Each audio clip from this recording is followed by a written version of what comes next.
Sonny Wilson, an English taxi driver from Kent, was sentenced to death in the Philippines for a crime he never committed. During his 4-year term on death row, my brother, Michael John Clark, befriended him. He was also a prisoner, serving a 16-year prison sentence for a crime he never committed. Sadly, he died of tuberculosis in the prison in May 2005, the year he was due for release.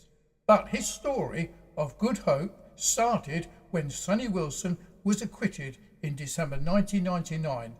This is the beginning of the story we tell in our book, Trojan Warriors.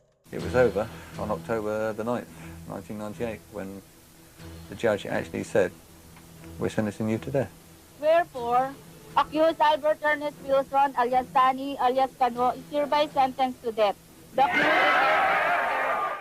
When the judge actually gave the verdict and said, "You're sentenced to death," everything just turned off for me. I just collapsed. Nothing worked anymore. I was like a computer and somebody pulled the plug out. Death by lethal injection on this chair would follow if the appeal failed. But for once Sonny was lucky. The head of the Philippines Legal Service, the Solicitor General, intervened. He actually said that the charges against me were total fabrication. And he is the head of the prosecution. So you can't really get a stronger recommendation than that. And by doing so, he actually speeded up my release. It must be, as far as I know anyway, the fastest decision on record. Before Christmas, an inmate comes into my cell in the dormitory and says, "Sonny, you're acquitted."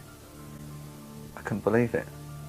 All I could see was all the other inmates from my dormitory crowding into my cell.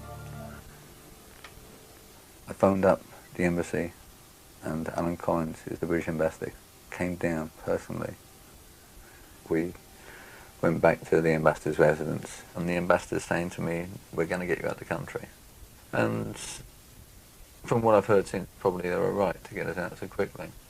The ambassador actually carried our bags onto the plane, and he was there up until the second the plane took off. On Sonny's release, he gave my brother a bag of paperback books, one of which was Mere Christianity by C.S. Lewis.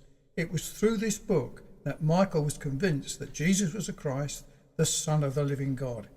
And as a result, he turned his life around to follow Christ as best he could and became a Christian. This true story is told in our book, Trojan Warriors.